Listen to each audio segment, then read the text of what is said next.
Kitab Bilangan.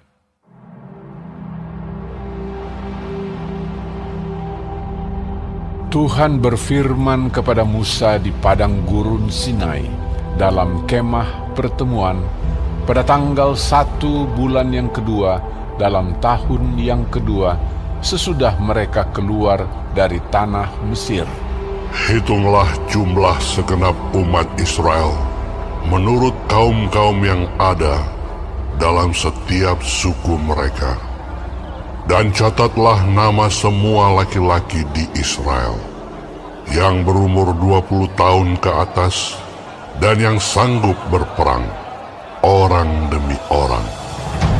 Engkau ini beserta Harun harus mencatat mereka menurut pasukannya masing-masing.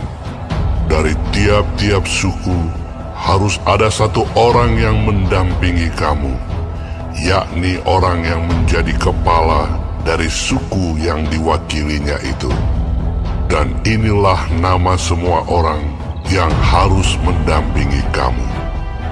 Dari suku Ruben, Elizur bin Sedeur. Dari suku Simeon, Selumiel bin Zurishaddai. Dari suku Yehuda, Nahason bin Aminadab. Dari suku Isakar, Netaniel bin Zuar. Dari suku Zebulon, Eliab bin Helon. Dari keturunan Yusuf, Elisama bin Amihud dari suku Efraim. Dan Gamaliel bin Pedazur dari suku Manasye. Dari suku Benyamin, Abidan bin Gideoni. Dari suku Dan, Ahiezer bin Amishaddai. Dari suku Asher, Pagiel bin Okran. Dari suku Gad, Eliasaf bin Rehuel. Dari suku Naftali, Ahira bin Enan.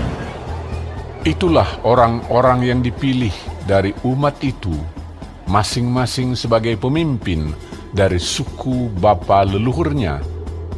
Mereka inilah kepala-kepala pasukan Israel. Lalu Musa dan Harun memanggil orang-orang yang tertunjuk namanya itu, dan pada tanggal 1 bulan yang kedua, mereka menyuruh segenap umat berkumpul. Kemudian silsilah orang-orang Israel disusun menurut kaum-kaum yang ada dalam setiap suku mereka, sedang nama-nama mereka yang berumur 20 tahun ke atas dicatat orang demi orang, seperti yang diperintahkan Tuhan kepada Musa. Demikianlah Musa mencatat mereka di padang gurun Sinai. Ketika silsilah Bani Ruben, yaitu keturunan anak sulung Israel, disusun menurut kaum-kaum yang ada dalam suku mereka, maka dicatatlah nama semua laki-laki yang berumur 20 tahun ke atas, semua orang yang sanggup berperang, orang demi orang. Jumlah yang dicatat dari suku Ruben ada 46.500 orang. Ketika silsilah Bani Simeon disusun menurut kaum-kaum yang ada dalam suku mereka, maka dicatatlah nama semua laki-laki yang berumur 20 tahun ke atas, semua orang yang sanggup berperang, orang demi orang. Jumlah yang dicatat dari suku Simeon ada 59.300 orang. Ketika silsilah Bani Gad disusun menurut kaum-kaum yang ada dalam suku mereka, maka dicatatlah nama orang-orang yang berumur 20 tahun ke atas, semua orang yang sanggup berperang.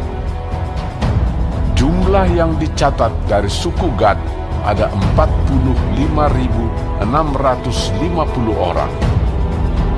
Ketika silsilah Bani Yehuda disusun menurut kaum-kaum yang ada dalam suku mereka, maka dicatatlah nama orang-orang yang berumur 20 tahun ke atas, semua orang yang sanggup berperang.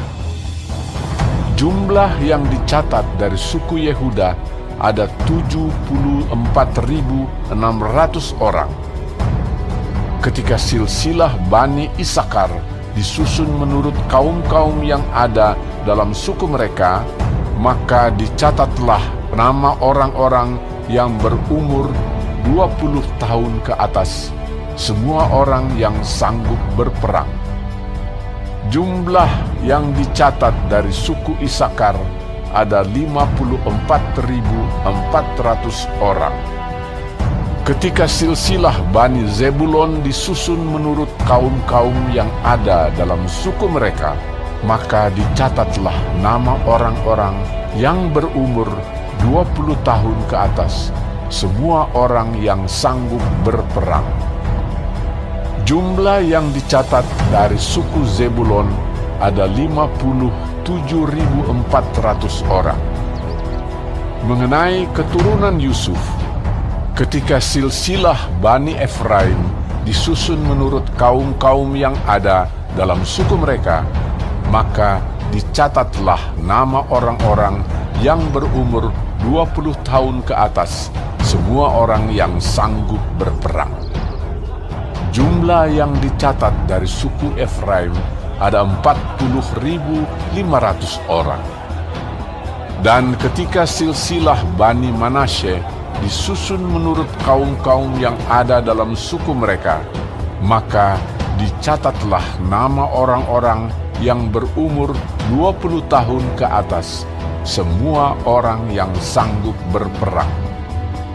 Jumlah yang dicatat dari suku Manasye ada 32.200 orang. Ketika silsilah Bani Benyamin disusun menurut kaum-kaum yang ada dalam suku mereka, maka dicatatlah nama orang-orang yang berumur 20 tahun ke atas, semua orang yang sanggup berperang. Jumlah yang dicatat dari suku Benyamin ada 35.400 orang. Ketika silsilah Bani Dan disusun menurut kaum-kaum yang ada dalam suku mereka, maka dicatatlah nama orang-orang yang berumur 20 tahun ke atas, semua orang yang sanggup berperang. Jumlah yang dicatat dari suku Dan ada 62.700 orang.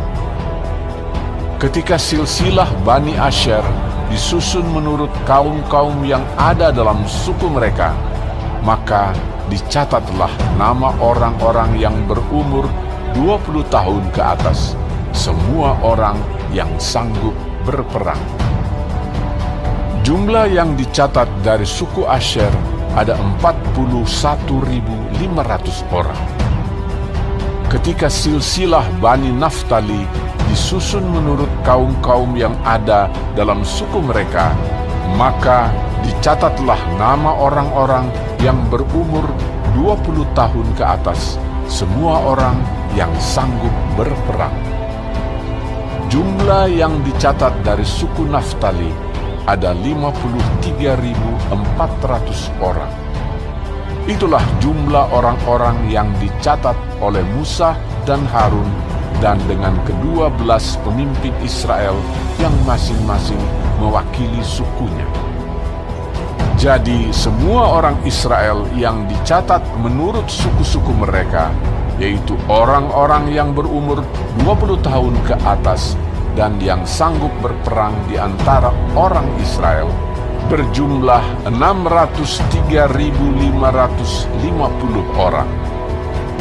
Tetapi mereka yang menurut suku bapa leluhurnya, termasuk orang Lewi, tidak turut dicatat bersama-sama dengan mereka itu. Sebab Tuhan telah berfirman kepada Musa, Hanya suku Lewi, janganlah kau catat, dan janganlah kau hitung jumlahnya bersama-sama dengan orang Israel. Tetapi tugaskanlah mereka untuk mengawasi kemah suci, tempat hukum Allah, dengan segala perabotan dan perlengkapannya. Mereka harus mengangkat kemah suci dengan segala perabotannya. Mereka harus mengurusnya dan harus berkemah di sekelilingnya. Apabila berangkat, kemah suci harus dibongkar oleh orang Lewi, dan apabila berkemah, kemah suci harus dipasang oleh mereka. Sedang orang awam yang mendekat harus dihukum mati. Orang Israel haruslah berkemah masing-masing di tempat perkemahannya, dan masing-masing dekat panji-panjinya menurut pasukan mereka. Tetapi orang Lewi haruslah berkemah di sekeliling kemah suci, tempat hukum Allah, supaya umat Israel jangan kena murka. Orang Lewi haruslah memelihara kemah suci, tempat hukum itu. Maka orang Israel berbuat demikian, tepat seperti yang diperintahkan Tuhan kepada Musa, demikianlah diperbuat mereka.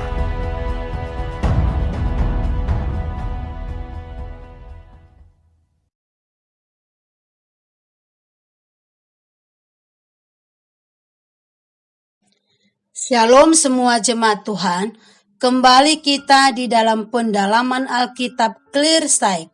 Sekarang kita sudah memasuki kitab Bilangan 1. Tuhan Yesus memberkati.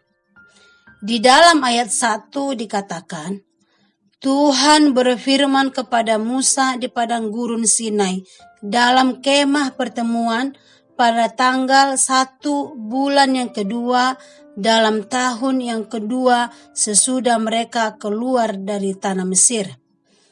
Yang ditulis oleh Musa diilhamkan oleh Tuhan, suatu kenyataan yang diulang-ulang. Perintah Tuhan kepada Musa, yaitu 10 perintah itu adalah di tanggal 1 bulan yang kedua dalam tahun yang kedua sesudah mereka keluar dari tanah Mesir. Peristiwa-peristiwa yang tercatat dalam bilangan terjadi dalam jangka waktu sekitar 39 tahun seluruh masa pengembaraan umat Israel di padang gurun. Di ayat 2 dikatakan, hitunglah jumlah segenap umat Israel menurut kaum-kaum yang ada dalam setiap suku mereka, dan catatlah nama semua laki-laki di Israel. Hitunglah jumlah segenap umat Israel.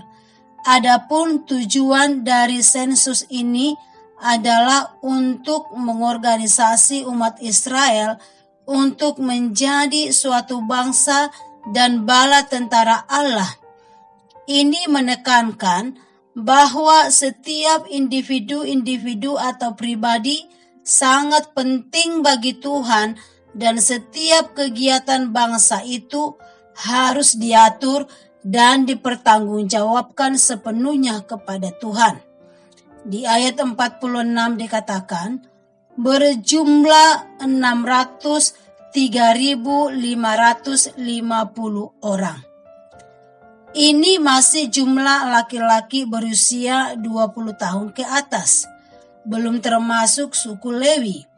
Di ayat 47 dikatakan, tetapi mereka yang menurut suku bapa leluhurnya termasuk orang Lewi tidak turut dicatat bersama-sama dengan mereka itu.